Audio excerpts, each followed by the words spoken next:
والحمد. بسم الله الرحمن الرحيم. سبحانك لا علم لنا إلا ما علمتنا إنك أنت العليم الحكيم. والحمد هو الثناء باللسان على الجميل الاختياري نعمة كان أو غيرها.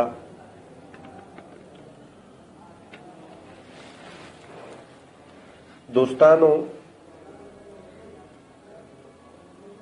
پرونی سبق کې د شارح دو اغراض بیان شویو. یو غرض اغا دفع د یو اعتراض وا، او دویم غرض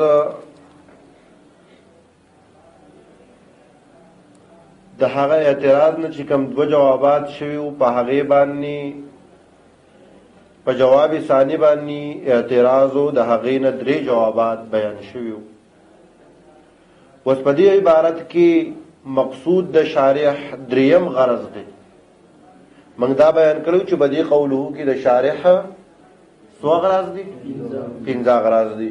دوه غرضونه بیان شویو، نن دریم غرض دی. توجه کامله وکړئ. دویم غرض دریم غرض تحقیق په حمد کې دی. نو ابتداءً اولا تاسو د حمد، شکر او مدح تعریف ذهن کې کېنوئ.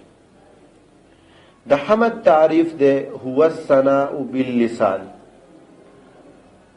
دا تعریف کول دی په ژبې سره علی الجمیل الاختیاري، په ښایسته وصف باندې.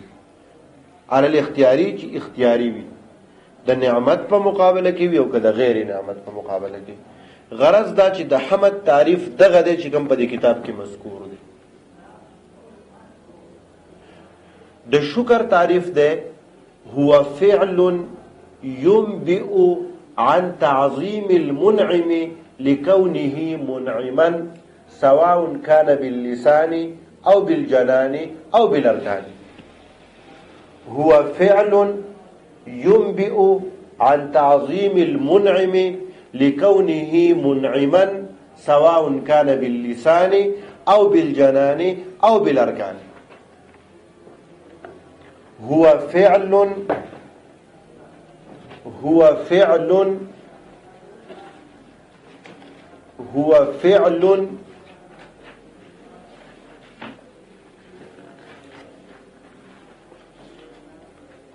فعل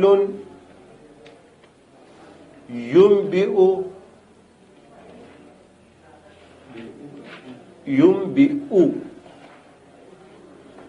عن تعظيم المنعم لكونه منعما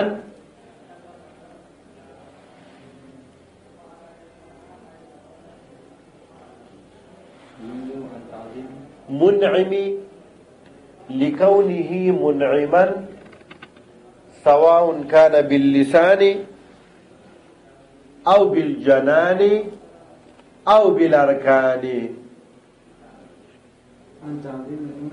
لكونه منعما سواء كان باللسان أو بالجنان أو بالأركان.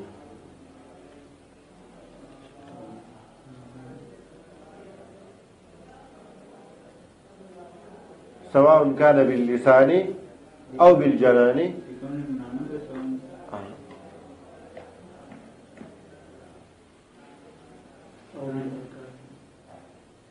تيار باللسان أو بالجنان أو بالأركان.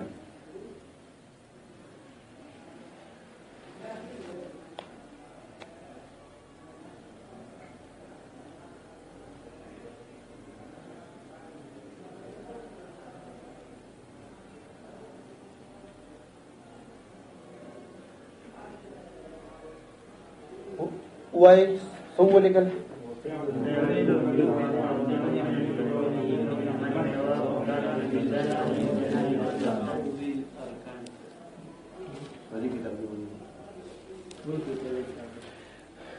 تعریف د مدح. هو الثناء باللسان على الجميل الاختياري او غير الاختياري. هو الثناء تعريف د مدح. هو الثناء باللسان على الجميل الاختياري او غير الاختياري.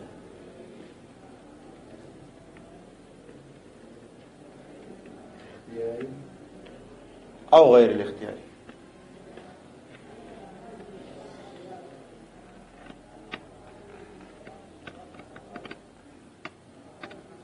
پدی تعریفات وزن پوئے ما تو گوئے حمد د چا په اختیاری خوبی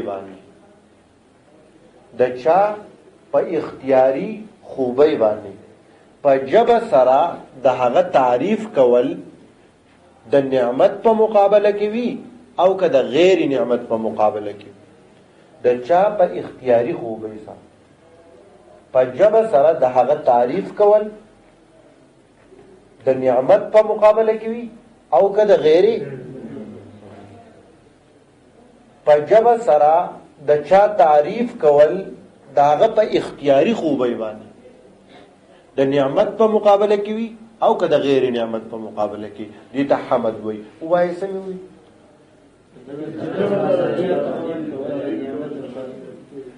په ژبه سره د چا تعریف کول د هغه په اختیاري خوبۍ باندې.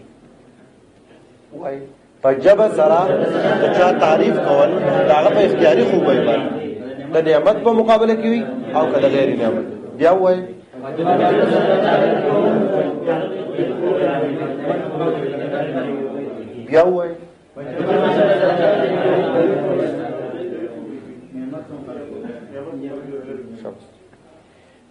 شکر عام هو فعل دا هغه فعل چې خبر ورکوي عن تعظیم المنعم د انعام کون کی دا تعظیم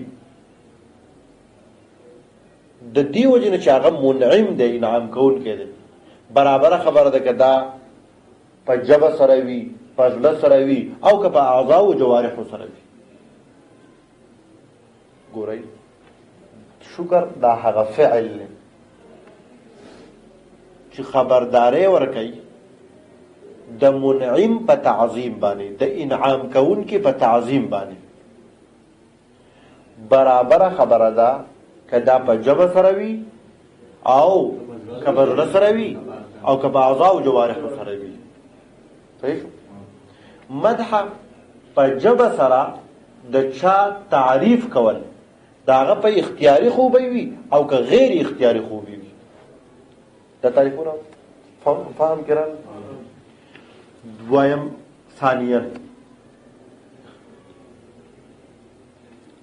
تحقیق په مورد او متعلق د حمد او د شکر کې.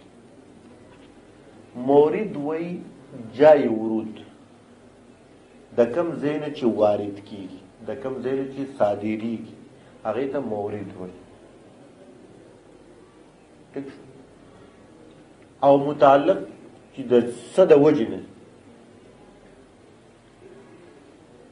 نو د حمد مورد څه شی دی؟ ژبه. حمد صرف او صرف په ژبه باندې او د نعمت په مقابله کې وي او که د غیر نعمت په مقابله کې. نو د حمد مورد صرف ژبه ده او متعلق نعمت او غیر نعمت دواړه دي. خبر پسند کې کینی کنه. د حمد مورد څه شی دی؟ ژبه ده. دا خاص شو کنه شو؟ متعلق عام شو کنه شو؟ حمد د مورد په اعتبار سره خاص دی چې صرف په ژبه باندې او د متعلق په اعتبار سره عام دی د نعمت په مقابله کې او که د غیر نعمت په مقابله کې وي. سمې وي د مورد په اعتبار سره خاص دی صرف په ژبه سره وي او د متعلق په اعتبار سره عام دی. په ژبه سره وي د نعمت په مقابله کې وي او که د غیر نعمت په مقابله کې. دا خبره تاسو ذهن کې کېناستو. حمد د مورد په اعتبار سره صرف په جواب باندې او د متعلق په اعتبار سره د نعمت په مقابله کې وي او کنه. نو ګوري عام شو کنه شو چې نعمت وی او کنه وي عام شو، او د صرف په جواب باندې وي خاص شو کنه. نو د مورد په اعتبار سره خاص او د متعلق په اعتبار سره عام. پوه شئ؟ شکر د مورد په اعتبار سره عام دی. شکر د مورد په اعتبار سره او د متعلق په اعتبار سره خاص دی. شکر په جبه سره هم وي، په زړه سره هم وي، په اعضاء او جوارح سره هم وي. د مورد یعنی شکر چې د سنه جای ورود چې د شکر دی هغه عام دی. په جبه سره هم کېدی شي، په زړه سره هم کېدی شي، په اعضاء او جوارح سره هم کېدی شي. نو مورد عام دی او متعلق خاص دی چې صرف او صرف د نعمت په مقابله کې. فرق په حمد او شکر کې په اعتبار د مورد او متعلق سره معلوم شو. حمد د مورد په اعتبار سره خاص دی شاباش دی او په اعتبار د متعلق سره نعمت په مقابله کې شاباش دارک وي. شکر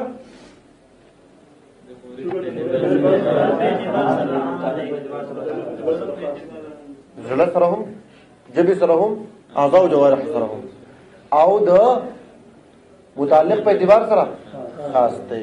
دو خبرې تاسو زده کړې. دا خبرې تاسو په ذهن کې کېناستې که نه؟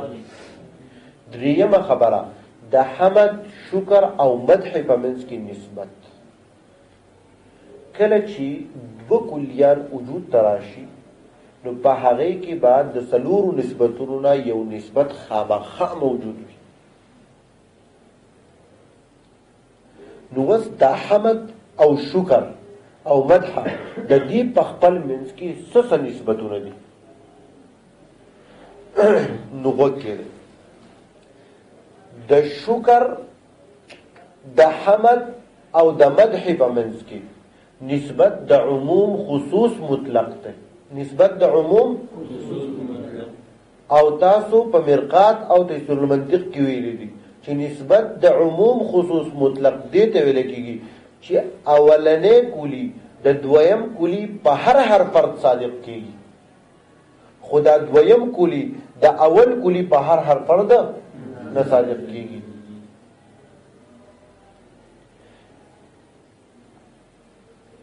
یاد شو؟ عموم خصوص مطلق څه کوي؟ چې یو کلی د بل کلی په هر فرد صادق کېږي او د دویم کلی د اول کلی په هر فرد نه صادق کېږي. نو د حمد او د مدح په منځ کې نسبت د عموم خصوص مطلق ده. او کم ځای کې چې نسبت د عموم خصوص مطلق وي دوه مادې غواړي، یو ماده اجتماعي او یو ماده افتراقي. ماده اجتماعي چې مدح هم وي او حمد هم وي، لکه زپا جب سرا د دې شاه خالد تعریف وکم،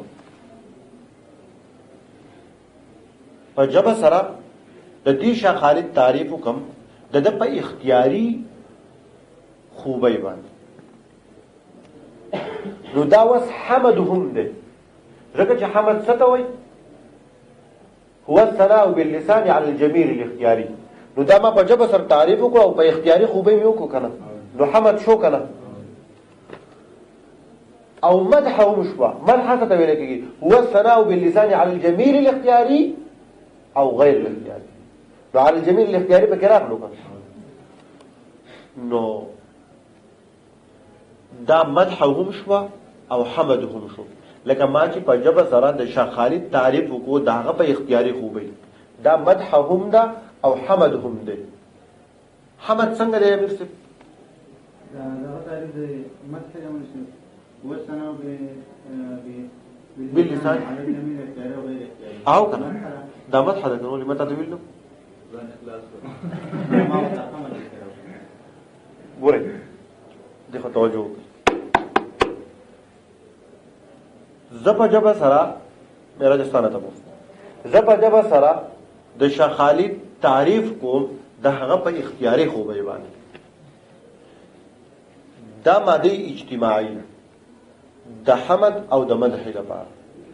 نو دا حمد څنګه دی؟ ته ما پې پوهه کړه.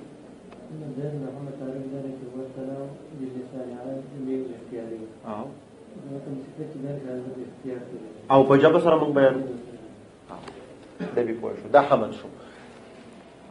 محمد ابراهیم دا مدح څنګه ده؟ مدح څه ته ویل کېږي؟ هو الثناء باللسان على الجميل الاختیاري او غیر الاختیاري. ما چې د تعریف کو په ژبه باندې مو کو کنه او موږ د مدح تعریف دا کړو چې هغه تعریف کول دي په ژبه سره په اختیاري خوبي وي او که غیر اختیاري خوبي وي. نو اختیاري خوبي پکې رااله کنه نو مدح هم شو. پوه شوي؟ ماده اجتماعي شو. ماده افتراقي چې یو وی او بل نه وي. لکه زه تعریف وکم د شاه خالد په ژبه سره خو د ده په اختیاري خوبۍ باندې نه، د ده بلکې په غیر اختیاري خوبۍ باندې. لکه زه تعریف وکړم د شاه خالد په ژبې سره خو د ده په اختیاري خوبۍ، مثلا د ده حسن بیان کړم، نو د ده حسن هغه د ده په اختیار کې دی، د خدای ورکړي. نو دا اوس مدح شوه او حمد نه دی، ځکه چې د ده په اختیار کې نه دی. خبره به دې پوه شو. دا د حمد او د مدح په منځ کې نسبت و چې نسبت د عموم خصوص مطلق دوه مادې غواړي، یو ماده اجتماعي او بله ماده افتراقي. د حمد او د شکر په منځ کې نسبت د عموم خصوص من وجهین دی. نسبت د عموم په منځ کې تاسو ته ما په روز کې ثانیه کې ملګري د حمد او د شکر په منځ کې نسبت د عموم خصوص من وجهین. مخکې خو تاسو پر ځان په نسبت د عموم خصوص من وجهین باندې پوهه کړئ چې نسبت د عموم خصوص من وجه څه ته ویل کېږي. نسبت د عموم خصوص من وجه دې ته ویل کېږي چې یو کلی د بل کلی په بعضې افرادو صادق کېږي او په بعضې نه، او دا دویم کلی هم د دې کلی په بعضې افرادو صادق کېږي او په بعضې نه صادق کېږي. نو هر هغه دوه کلیات چې د هغوی په منځ کې نسبت د عموم خصوص من وجه وي، دا درې مادې غواړي. دا څو مادې غواړي؟ درې مادې غواړي. یوه ماده اجتماعي او دوه مادې افتراقي. وای یو ماده اجتماعي او دوه مادې افتراقي. ماده اجتماعي د حمد او شکر دپاره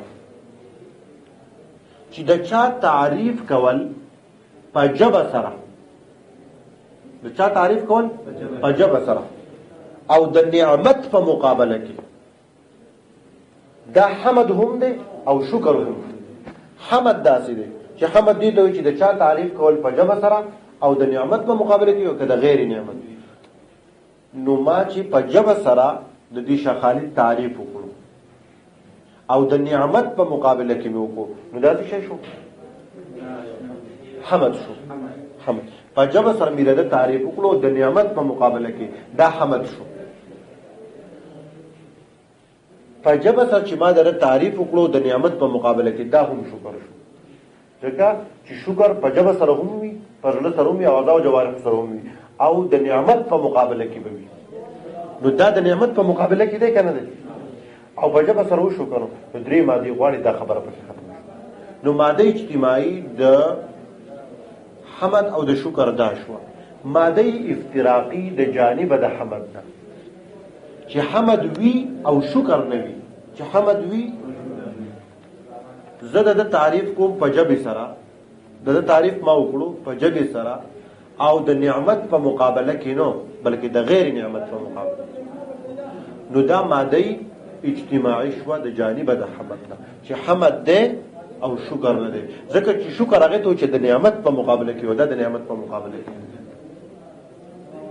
دویم چې شکر وي او حمد نه وي چې زه د دې شخالت تعریف وکم په زړه یا په اعضاء او جوارح سره په جبه سره نو او د نعمت په مقابله کې نو دا وصف شکر شو او حمد نه دی ځکه چې حمد خاص تر چیز سره په جبه سره نو درې ماده غواړي نسبت د عموم خصوص من وجه درې ماده غواړي یو ماده اجتماعي دو ماده افتراقي دا الحمدلله بیان شو دا سبق تاسو په ذهن کې کېناستو نو اوس ګوره په دې تعریف کې څو قیدونه دي وای والحمد حمد شریف هو الثناء دا تعریف کول باللسان په جبه سره على الجميل اختیار على وصف الجميل اختیار په خیسته صفت باندې علي اختیاري چې په اختیار دغه کس کیږي نعمتن کانا ته نعمت په مقابله کې وي او غیرها او یا د غیر نعمت په مقابله کې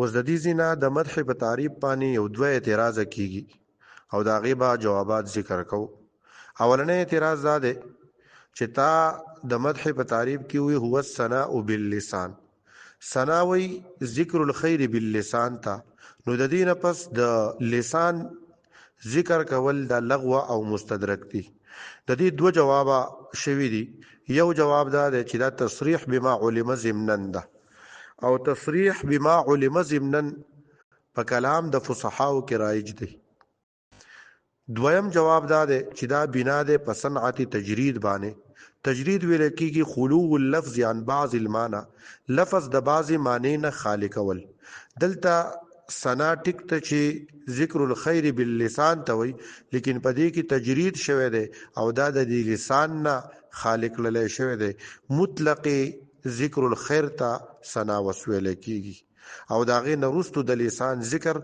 د لغو او مستدرک نه دی دویم اعتراض دا دی چې په دې تعریف کې تا ذکر د لسان کړی دی لسان یو اندام ته ویل کېږي او دا تعریف د حمد هغه فرد کامل د حمد باندې نه صادق کیږي کم چې وی واجب تعالی په خپل د خپل ځان تعریف کړی دی ځکه واجب تعالی د اعضاء او جوارحونه پاک او منزه دی نو د دې جواب دا دی چې دا